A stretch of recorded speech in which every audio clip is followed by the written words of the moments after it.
Hello everyone, and welcome back to the Calvin Tobin Show. I am your host, Calvin Tobin. Today we have a lot to talk about, so let's get right into it. All right, we are inching closer and closer to the college football playoff, and last night was the start of a 6-day slate of all kinds of college football bowl games. And to start it off with the Holiday Bowl, we had ourselves a pretty sweet game between the number 15 Oregon Ducks and the North Carolina Tar Heels.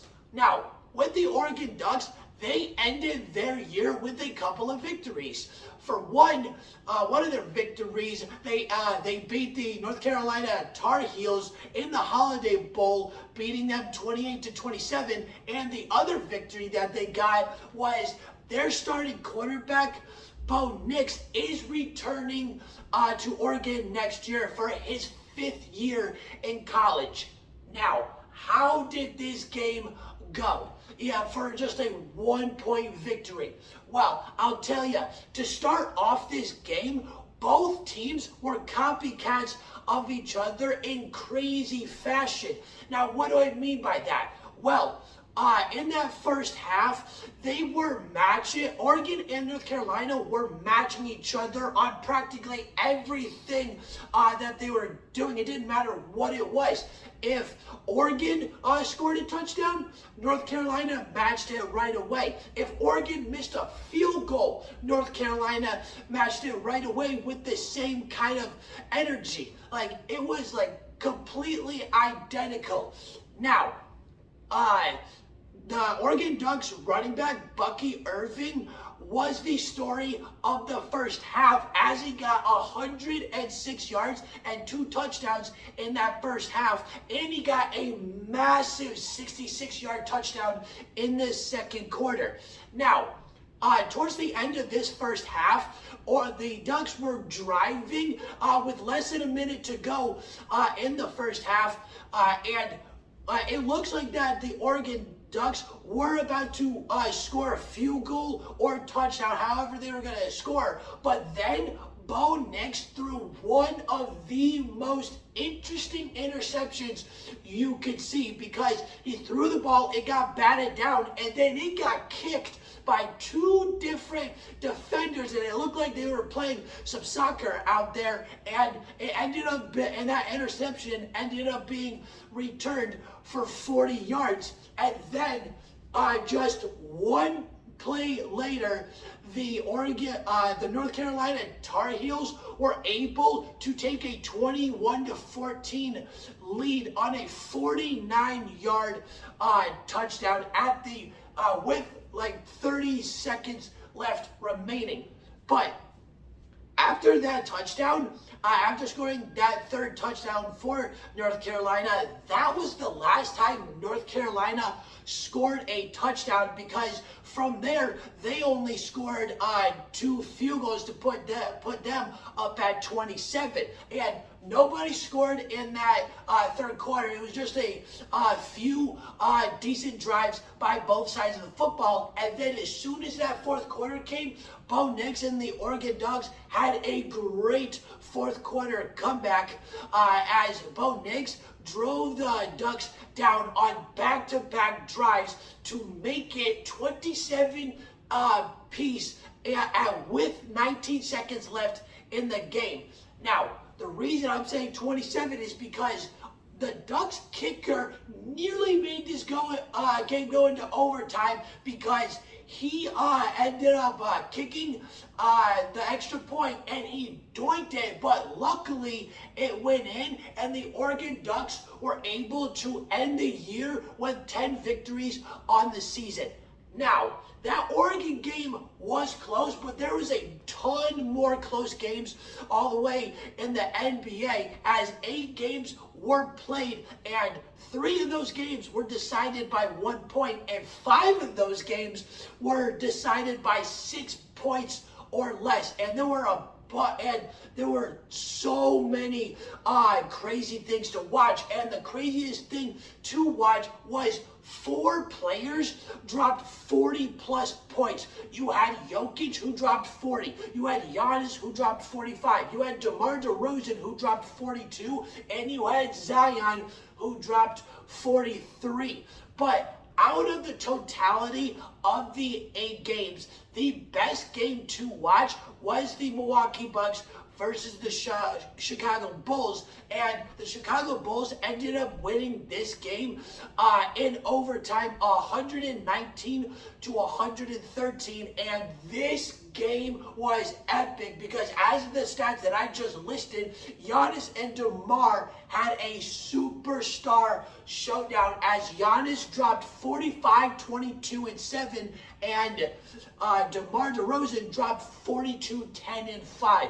Absolute domination by both stars off the ball. Now, how did this game go? Well, in that first half, it was close for the most part in that first half, wire to wire, and there was at points where both sides of the ball got a little bit of a lead for themselves, but once that second half hit, it was all Milwaukee because all the way up until the fourth quarter, you were thinking that the Milwaukee Bucks are going to find a way to win this game and not blow it, because there was at one point that they were up by as many as 15, and at that point you're thinking, like, when they're up by 15 with halfway through the fourth quarter, you're thinking that this game is completely sealed. Nope, the Chicago Bulls were able to claw their way back into this game and tie it at 106 at the end of regulation. But here's the thing. The offense was good by Chicago towards the very end of the game. But the defense was much better, and that's how Chicago was able to win this game. Now, the thing is that the Milwaukee Bucks were desperate for this win, and unfortunately they didn't get it because they had just lost 3 in a row, and now they lost 4 in a row due to them blowing a 15-point lead in regulation, and then they could hardly do anything in overtime on the scoring part, because in those final 2 minutes of overtime, the Bucks started to really freak out because they were committing way too many fouls, and that free throw line was like a late Christmas present to the Chicago Bulls, and they were able to constantly get to that free throw line due to the fouls and sink most of the free throws, and that's how the Chicago Bulls were able to seal the deal. Now, for the Pittsburgh Penguins fans, they're all thinking, especially hockey fans around the hockey world as well, we're all thinking that the Pittsburgh Penguins have this game sealed for real, and because in this game between the Pittsburgh Penguins and the Detroit Red Wings, the Pittsburgh Penguins started off red hot because Pittsburgh was able to score 4 goals to start off in that first period, and it was 4-0 at the end of the first period. And two of those goals belonged to Jason Tucker, and because of those 2 goals that he got, now he has 23 points on the season for himself.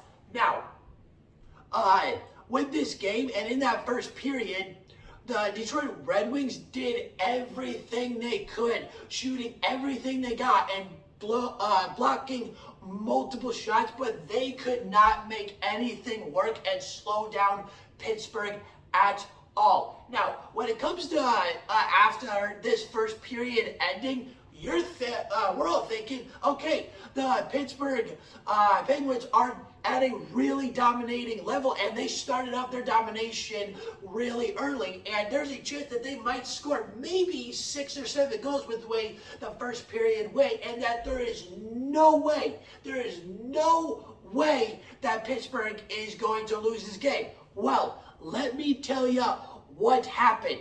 The Pittsburgh Penguins, after that first period, did not score a single goal. They did not score at all for the rest of the game. And Detroit came up in a big way for them.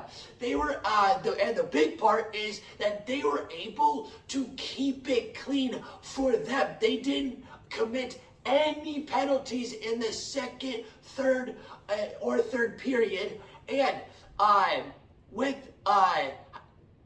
that, they were able to come back and tie this game at 4 goals. They got 2 goals in the second period, and they got 2 goals in the third. And like what they were doing in the first period, they were shooting endless shots and did everything they could, while also being able to capitalize on power plays. They were able to capitalize on 2 power plays and get 2 goals out of it. And that's how they were able to tie this game at 4 apiece. And with the endless shots, they shot 46 times in this game. They had to, because of the tremendous beatdown that they got in the first period. And as soon as that second period started, it was all upside from there. And then now we get into overtime. Jake Wallman, with 2 minutes left in overtime, he ends up getting the game-winning goal for Detroit and wins it for Pittsburgh, winning 5-4. Now, with Detroit's Jake Wallman, it looks to be that the Gritty is making its way to the hockey world, because after Jake Wallman hit that game-winning goal, he hit the Gritty himself. And how could you not? It's against Pittsburgh, and they're one of the most dominating teams in the league right now. And also with Detroit, because of what's been going on recently, they got some firepower and confidence going for themselves now, because they just beat 2 powerhouses in the Tampa Bay Lightning and the Pittsburgh Penguins. And they ended a 6-game losing streak by beating Tampa 7-4. So that confidence is going to be a tremendous booster for them, because now they might get a little win streak going, as they just won back-to-back games. And the biggest thing for Detroit, because of this victory, they got their 15th win, and it was a huge difference maker for them, because this was a huge difference between last place and 4th place when it comes to wins. And now, because of them beating those 2 powerhouses, they are able to keep themselves afloat in the Atlantic Division.